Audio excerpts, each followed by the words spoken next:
So, ladies and gentlemen, the new Blade is officially postponed, and to be honest, it makes sense with the first movie being so fucking good. From its boldness when tackling such gritty and dark themes to its playful and ambitious action, this movie is so fucking memorable for me. I love watching it around Halloween every year, and I've watched it finally age, so today I thought I'd touch on what makes this movie so good to me, starting with the man himself, Wesley Snipes. He truly embodied every part of the character, and it provided such a damn good output. The fight scenes in particular are heavily influenced by his background in martial arts, and the way he almost dances through his enemies with such sharp technique is so brilliant. This scene in particular, when it pans to the sword and you instantly know his goal and see him work towards it, it's so fucking cool. And the way it cuts to the sword mid-scene, and then he grabs it. And he just poses and the music hits and it's like, what? And the character just feels so real, he feels so silly, you know what I mean? He's not too serious, it's great. And it makes him stand out compared to everything else in this movie. Yeah, he really does stand out. But it works with his character. See, Blade is a daywalker. He's not a vampire or a human, he's something else. And the movie constantly does a good job at making sort of jabs at this. The first scene in particular does it really well, and it's so iconic for a reason. A man gets dragged into a rave and something's not too right. You can catch the people staring him down as he walks past them, almost like they're completely encapsulated by him. Take note of that guy for later, by the way, he's important. And then this super dope scene happens, everybody's raising their hands up, it feels super claustrophobic, and then all this blood rains down from above and the room gets filled with rage. This scene alone does so much when it comes to build up and payoff, and then this motherfucker appears. And the way he just so viciously contrasts against literally everything on the scene is beautiful. Even in the scenes where everybody runs about, you can so clearly make him out. The story mainly follows him and this lovely lady named Karen, who is the main anchor here. She's in the same position as us, having no knowledge about this dark underground world of vampires, and as it's slowly revealed to her, it's revealed to us as well. The world you live in is just a sugar-coated topping. There is another world beneath it, the real world. And you can see her whole world shatter in front of her as she has to accept the bleak reality of what she's involved in now. You've been exposed to them. One way or another, somebody's gonna take you out. Some amazing suspense is built up during scenes where you see her question her reality, and she becomes very paranoid. They're everywhere. The scene in the elevator does a really good job at conveying this. The tight space crossed with the looming feeling of having somebody breathing down your neck, having somebody following you. It's great. But she grows and develops into such a fucking badass throughout the movie, doing all she can to help the fight. Took a trip to the hospital last night. Borrowed some equipment. Maybe you could use it to explode some vampire heads. She really is a hidden MVP here. This is how you write a goddamn strong character. Now, the thing that makes many heroes great is the villain, and this movie has a motherfucking villain in Deacon Frost. What makes Frost so compelling in this movie is just how much he captures a rebellious and ambitious young man. He has the audacity to directly stand against elite vampires and disobey the traditional approach to being, which he only sees as a limit. You're wasting your time. It's a dead language. The ancient text can never be translated. Damn it, Frost! I'm talking to you! Keep your voice down, Gitano.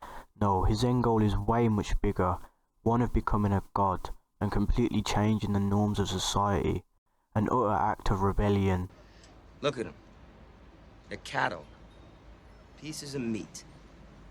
What difference does it make how their world ends? Plague, war, famine. Morality doesn't even enter into it. We're just a function of natural selection, man. The new race. Looks like your mascara's running.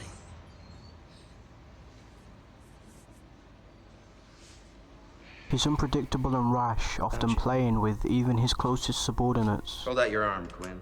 Why, man? Because they're like all better. Hold out your arm. Now. Deacon.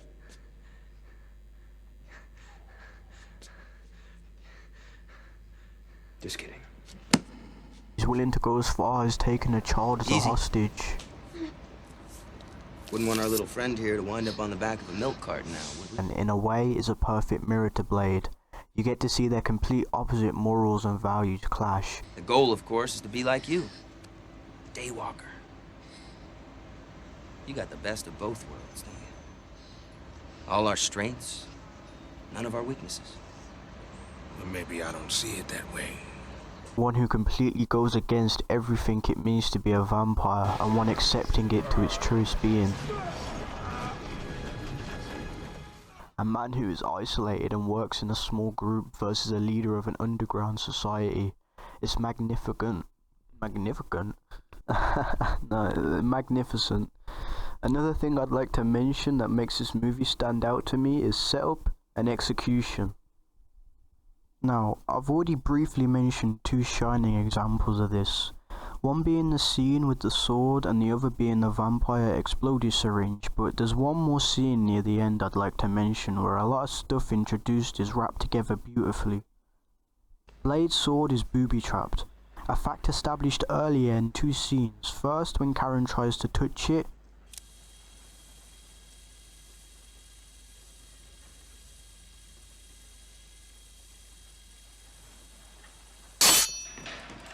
and the other when this goober tries holding it himself. His pig sticker. The foundation has been laid. Karen's explodey serum has been proven to work, and we are shown that the vampires think it's some sort of serum, What do we have here? Your precious serum. setting an ace up Blade's sleeve. He initially tries to trick Deacon into using it, You might like it. Thanks, but I prefer the real thing.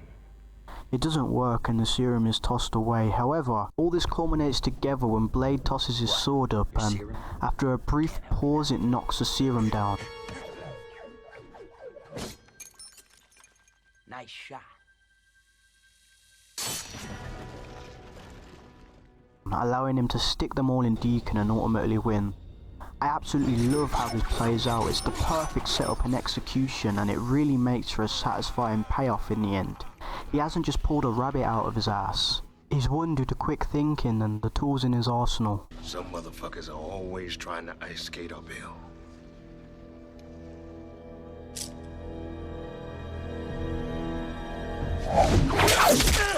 Hell yeah. So, in conclusion, from the layered setups and constant payoff, unforgettable characters that each grow and develop throughout the movie, and just how fucking dope it looks. I hope you can see why it left such a mark on not only me, but cemented itself in cinema history. I'm excited to see what the future holds with this franchise and hope the future installments will be able to keep the same edge and grittiness. But for now, at least for me, the original Blade will always stand tall within my heart as a classic, and I'll continue to revisit it every year. If you enjoyed this video and want to see more like it in the future, consider subscribing and check out the other videos. That'll be all today, thank you.